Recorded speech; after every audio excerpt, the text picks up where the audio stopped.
noise.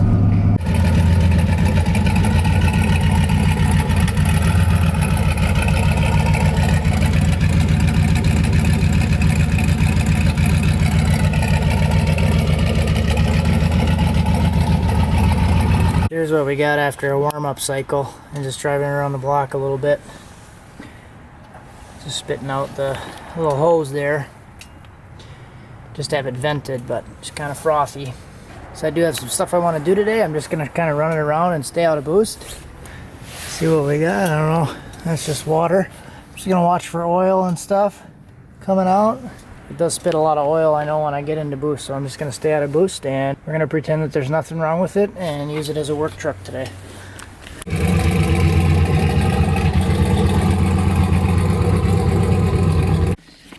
Alright, so all the stuff that was in the truck is still in the truck. I took it to the landfill because that was everything that was in the storage unit that we were just going to throw away. And I got there at 11:19 and they closed at 11 because it's Saturday, so that sucks. Still sitting in the road, full of junk. But anyways, I think what I want to do is get the car and I want to move it sideways. This is kind of my winter deal. I use this whole space and I put a car sideways on here. So I use the wheel dollies, and the wheel dollies are really good for that. But the big difference is I have this refrigerator now, and this, I got this for free from someone, and this was my beer fridge, and it finally took a schnitzel the other day, so we're going to get rid of it. I think I'm going to move this rack and try to put this car in here. I think I got enough room. Let's try it. Oh, I also have this box right here. It's a really nice box. You guys want to see what's in this box? This is going to be something for the truck over winter. So give me a thumbs up if you want to see what's in the box. All right, guys, so here's what we got. We got it all moved. We got the workbench with the slicks in between it. I still got room to completely open the door. That's what I usually like about this situation during the winter. And I got plenty of room to go back if I wanted to. I could move that shelf, but I might not have to. I can walk all the way around it. I still got room to work on engine and inside the whole car, front and back. And I still got the whole garage yet. So we got a bunch of junk over here and some over here, but usually I can fit 2 cars in here comfortably. I did add this shelving unit though since last year, so I haven't messed with that yet. But we got a whole bunch of stuff here, and some of her family just dropped this tiller off, so I'm going to be working on this thing. I don't know, there's like some bad bearings and stuff, and then they said it doesn't start, so they just dropped it off, see if I can fix it over the winter. No rush, but they said I get to be the first one to use it next summer when it's time, so yay! So let's get this door open and we'll pull the truck in.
Alrighty, mother sock puppets, this is what we got going on right now. So truck's in the garage, car's in the garage, sideways.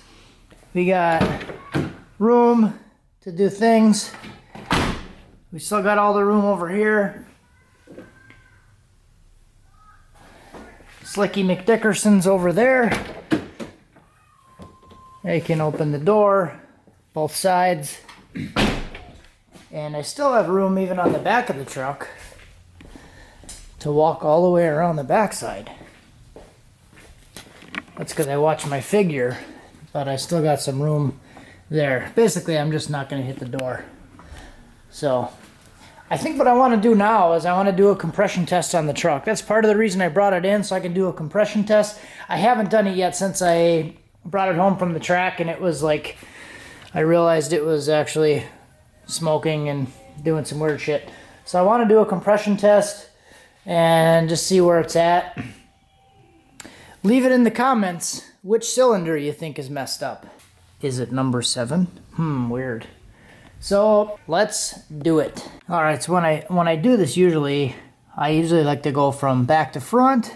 I would not give the same advice for wiping, but I'm gonna pull number 7 out first, and I got the number 7 plug. See if I can get this thing to focus. And I would say this plug is pretty freaking nice.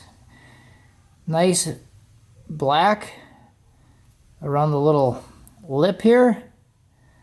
Timing mark looks pretty good, maybe a little high, but I don't know, man. It looks like a pretty good plug. It's not smashed or detonated or weird looking. We could probably go inside there with the Borescope. All right, so let's do it like this. I'm gonna pull all the plugs out. If I see any plugs that are weird, then we'll go in there with the Borescope. A little short on time tonight, but I know something's messed up with it, so I just want to see what it is. So let's pull all the plugs. We'll check all the plugs. If there's any that look weird, we'll go on with the Borescope, and we can do the compression test. All right, so let's pull these things out. It is kind of, it's a little late and close to dinner time at my house right now, so you may hear some kids running around and yelling and screaming and being happy in the house. But don't be alarmed. They're not a hostage. They're mine, I promise. It's just kind of a little joke that I put in there. You guys probably seen it before. If I'm making a video and one of my kids starts squealing like crazy inside the house, I'll always put a little caption on there that says, "Not a hostage," just as a joke, instead of editing that whole section out, because I used to do that. I'm really weird about like what's in the background on the videos, so I usually spend a lot of time to edit all that stuff out, and it takes kind of a while. So there's number 5.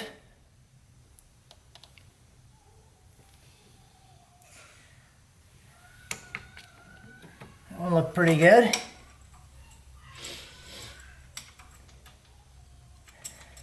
Here's gonna be number 3. I'm kind of just looking for like detonation marks, and if any of the plugs are smashed or anything. That one looks a little lighter color, and the timing mark looks a little different. Doesn't look bad. You can see it's a little discolored, like yellowish. I'm guessing that's from the methanol, probably the methanol injection. I did replace a couple of these plugs, so maybe that's why the number 7 looked really good, really fresh. But it could also be that maybe number 7 or the rear cylinders aren't getting the methanol. So I wonder if something's going on there.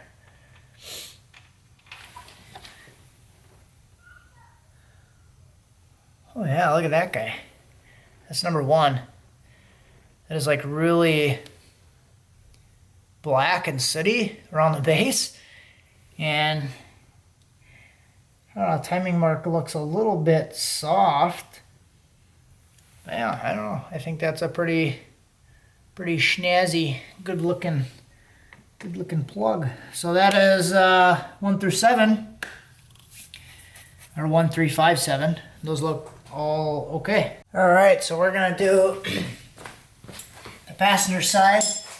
And this side's always a little bit tricky on number 8, because when I built the crossover, so tight that I can't get a wrench or anything on it. I can squeeze the socket on there, but I have to use a 3/4 inch ratcheting wrench to crack the spark plug loose. So this is like the greatest thing ever when my when my wife bought me these ratcheting wrenches. I think it was for Christmas. Because I can actually get this thing on there. Otherwise there was like no way. I would have to pull the crossover off. I'll show you guys. So that's what it looks like. You can see how it's hanging on there. I would have to pull the crossover pipe off anytime I wanted to take that spark plug out. So once I got those ratcheting wrenches, now I don't have to. So that's usually one little tidbit of advice that I give people when they ask me about building a setup like this, like a log setup, because I've had a couple people ask about building this log style, is test fit the spark plugs with wires. Whatever wires you're going to use, test fit them things before you start welding any pipe on. Because that's what I did not do, and it ended up being a headache. The original wires I was using were broken and fried, and I had a bunch of issues with them. So there's number 8. That one looks pretty good. Man. That's what's weird. Like everything looks fine.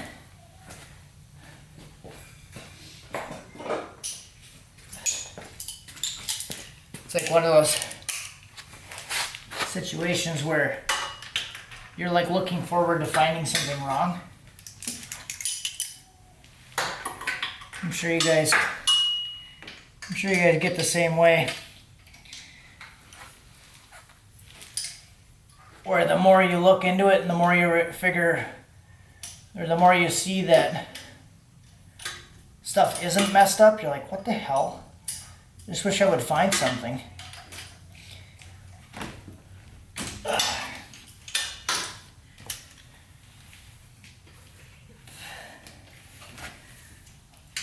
So 8 is loose, 8 is out, 6 is loose, 4 is loose, 2 is loose.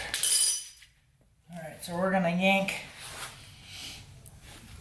yankle number 6.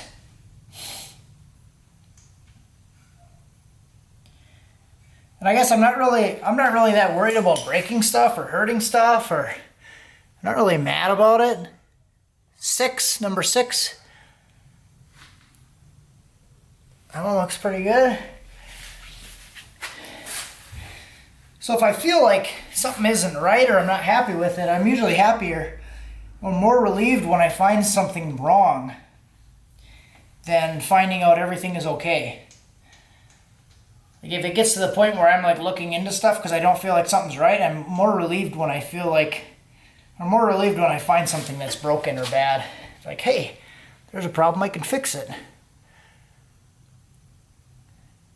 Don't look so bad. None of them are smashed. Nothing's weird looking. Because especially when you get to the point where you're like trying to improve, and you plateau, it's always a relief when you find something wrong, something you can fix and move forward and move on. Instead of all this guesswork. Yeah, there's number 2. Number 2 and number 1, man, they're like totally different looking than all the other ones. You can tell they're a lot more rich, better looking. The timing work looks pretty low on that one. 2, it's like nice right towards the end. They look a little different, but nothing's hurt, smashed, weird looking. So I'm wondering if it's just like a cracked ring or something. Usually if it's a cracked off piston, the chunk will hit the spark plug and then smash it. So I think what I want to start with is Borescope in number 5 and 7. And I'll stick the camera in there. If there's nothing cracked or anything, then we'll do the compression test. I guess I've seen the situation before where like a chunk of piston cracks off and it doesn't hit the spark plug. So I want to throw the camera in there, see if there's anything obvious. We'll go from there. All right, so we're going to take a brief intermission because there's bacon-wrapped chicken on the table. We are going to make a video of a video, and it's going to be insane in the membrane. All right. So this is going to be the Borescope video, and what I want to do is bring number 7 cylinder down Not the whole cylinder, just the piston. Oh, I'm gonna have to get a wrench. I'm gonna put the wrench on the crank, and I'm just gonna turn this over so I can pull the piston down. So that was top dead center, now it's gonna come down. I'm just gonna go till I can see the piston is all the way down. Get to bottom dead center-ish.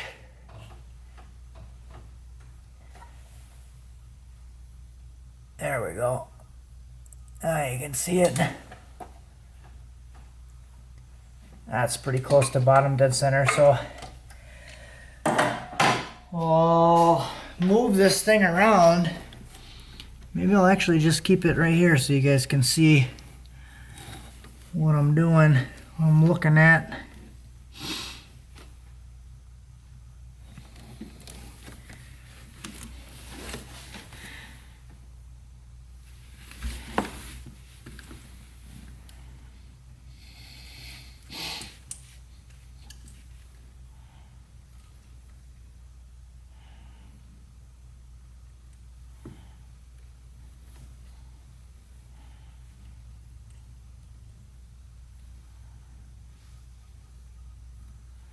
I don't really see any damage. It does look like there's a lot of scoring on that wall though.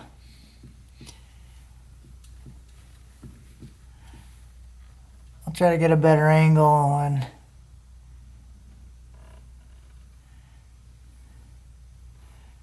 oh, that gap looks really big in between the piston and the wall. Look at that. That looks like something, guys. Yep, we probably got a broken ring.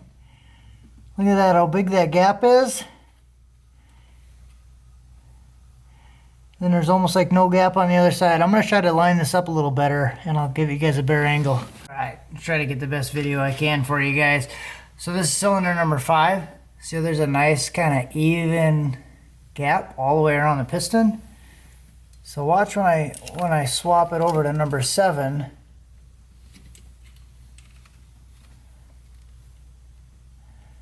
See how this side looks like it's really tight against the wall?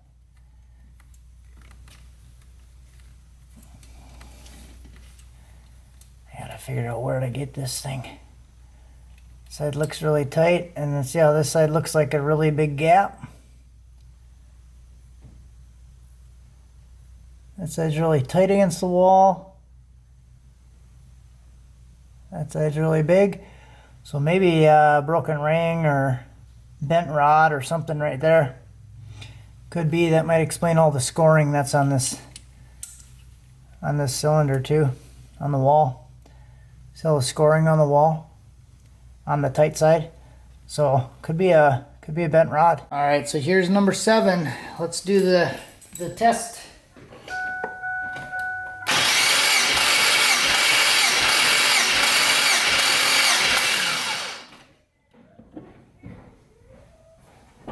$110.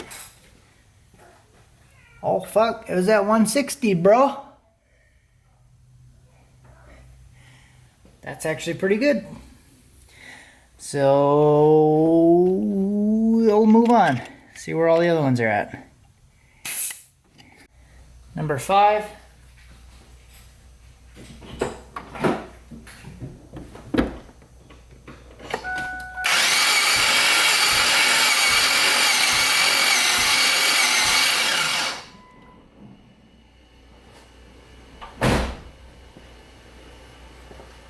Oh, we got a problem, boys.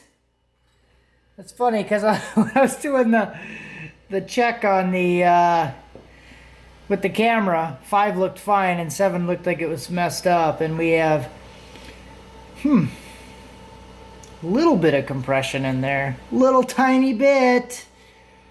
We got like 45 psi on number 5. I think I was kind of right when I thought it would be 5 or 7, right? One of them. I think that's our issue, boys. 3 has 150. 1 was right at about 155. Honestly, I bet if we look at the pattern on the plugs, So this is 5. It's a little bit darker than all the other ones. Light, light, dark, light.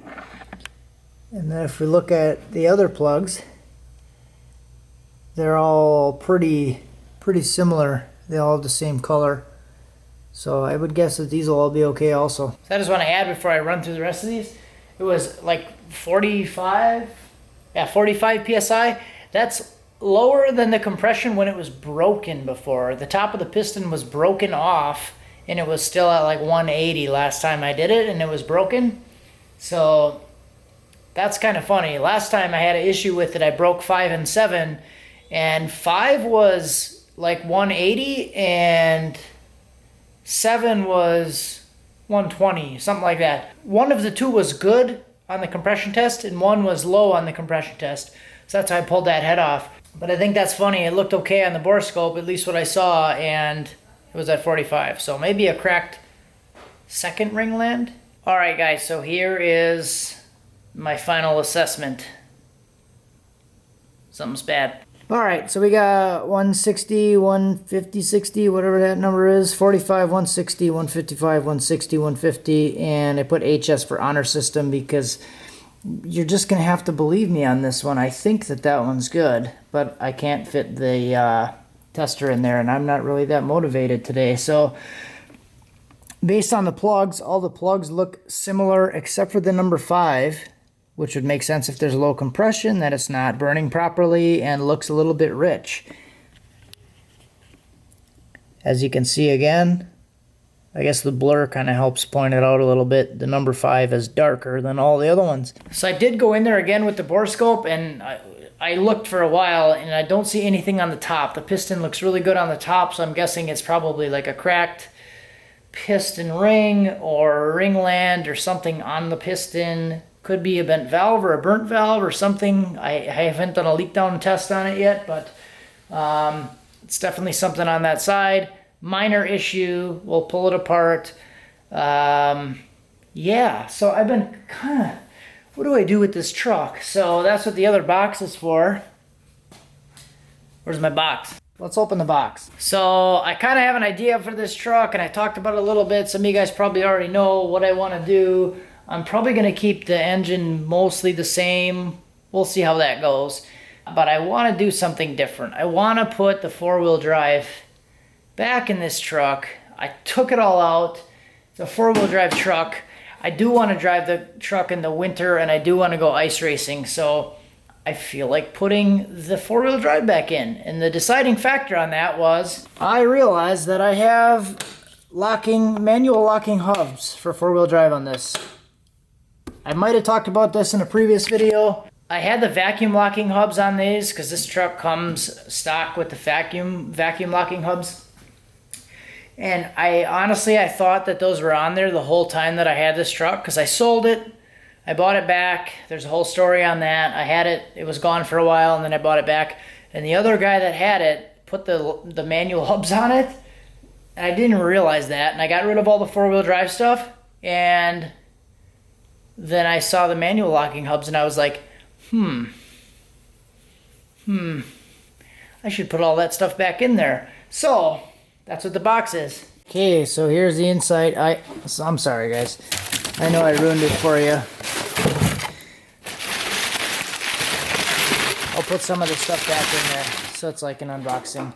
I don't know what's in here. What do we have? Oh, man. What is this? Oh, it's the thing that I ordered and I know was coming. Weird. So this is the front diff. Front diff for the Ranger. I'm going to put a new front diff in it, and my plan is I got to get new axles because I decided that I wanted to put the 4-wheel drive back in about a month after I took all of my parts to the junkyard. So I had them sitting over here in the corner for about a year. And then I was like, I don't need these anymore. And then like 3 weeks later, I was like, I think I want those back. So then I had to buy this stuff. But anyways, I'm going to get some axles. I'm probably going to have to reposition the engine or modify the oil pan. I'm not really sure how that's going to work yet, but it should be kind of fun now to try to figure out how to get it back in and make it all work. My plan is to use the stock 4L80E setup and add a manual transfer case to it. So I gotta find a manual transfer case, like the NP261 I think is the one I wanna use. That's the manual transfer case, and I should be able to keep, there won't be any tune modification or anything like that from the research that I've done so far. So it should be pretty straightforward. The two-wheel drive still has the two-piece speed sensors in it, where like the stock four-wheel drive 4L80Es have the speed sensor in the transfer case, so I shouldn't really have to mess with any of that stuff. There's like a lube hole I gotta change and blah blah blah blah blah. I'll probably do a whole video series on converting the two-wheel drive to four-wheel drive. But yeah, I'm kind of excited about that because I really wanted to make this thing four-wheel drive again. I think it'll be fun, it'll be challenging, and see if I can get it to all work. And maybe the goal for this truck for next year will be four-wheel drive and 10 seconds on street tires. That seems like it might be kind of fun and challenging. What do you think? So I'm kind of excited about that. Hopefully you guys are too. I'm gonna go inside right now and go to bed. Well, I'm gonna edit this video and then go to bed. I have to be to work in 7 hours from this point right now. So I'm gonna go in, edit this video, and attempt to function tomorrow.